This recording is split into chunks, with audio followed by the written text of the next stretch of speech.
Namaste, dear friends. Let's understand more about the National Education Policy 2020. Now, we know of students dropping out of college. For such students, they will have to start from the very beginning. But according to the new policy offers multiple exit and entry options. So, if a student drops out after the first year, then they can rejoin from the second year onwards after the break. Now, let's look at the pros and cons of the new education policy.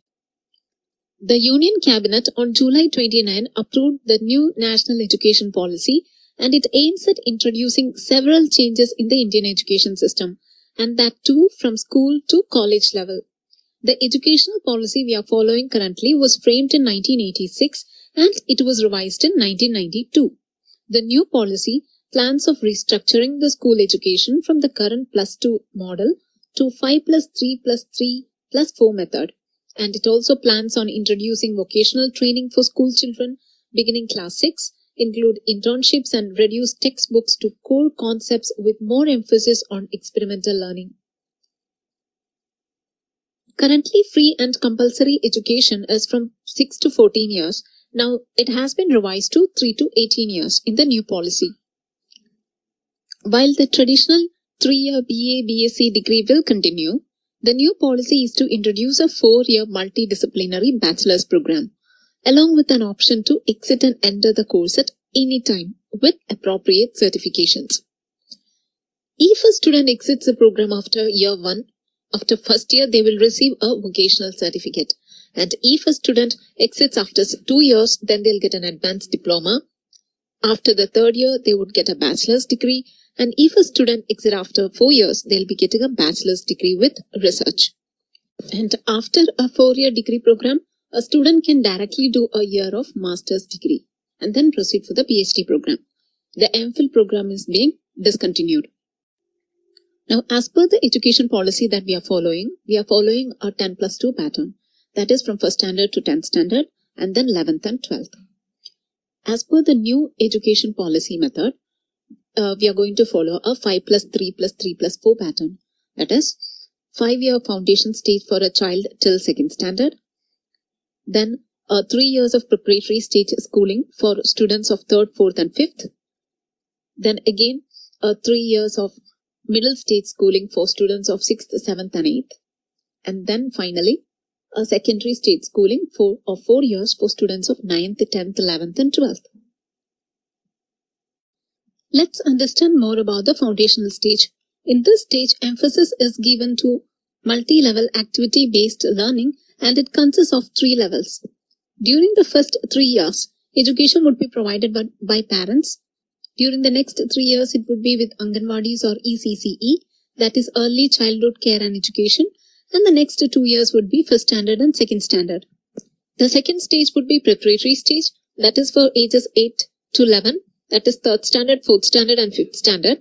And it includes discovery and activity-based interactive classroom learning. Teaching up to at least grade 5 has to be in mother tongue or regional language, although this would not be forced upon.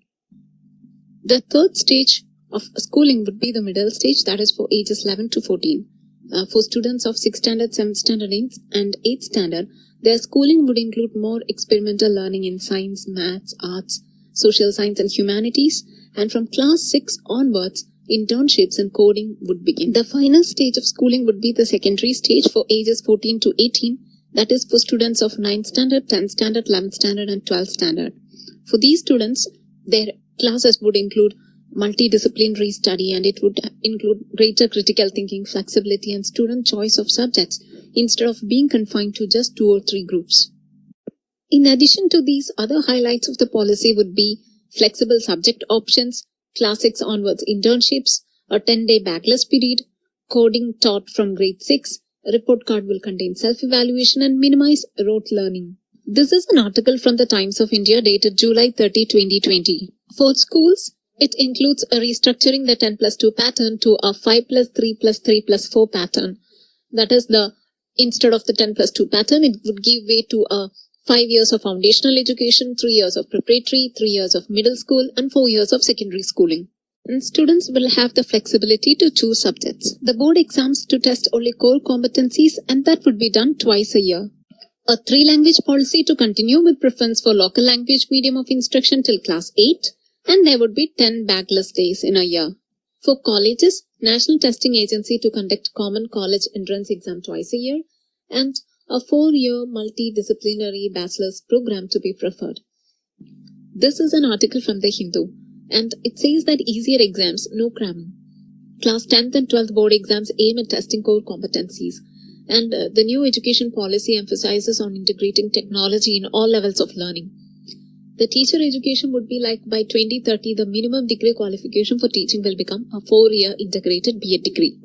Now, students can choose from a list of foreign languages as elective during secondary school.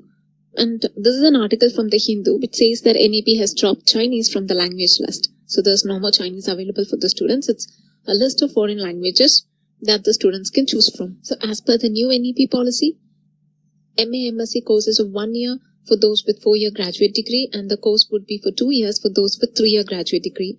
Also, MPhil would be abolished, and top 100 foreign institutes would be given permission to set up their campuses in India. Now let's look at the negatives of the policy. The proposal to make the mother tongue the medium of instruction till class 5 has stirred up a lot of debates. And the policy has been said to be anti-democratic, stating that the states were not consulted. Now, this is only a policy so far, and the implementation of its proposals depends on further regulation by both states and the center. The policy is meant to transform the education system by 2040, and there are over 100 action points from the policy, and implementation would be done in phases. The National Testing Agency would be introducing a pilot version of the Common Entrance Test by December 2020, which will be used for admission to all IOEs and central universities in 2021. Hope this provided an awareness about the new national education policy. Like and subscribe if you want me to do more of such videos. Thank you.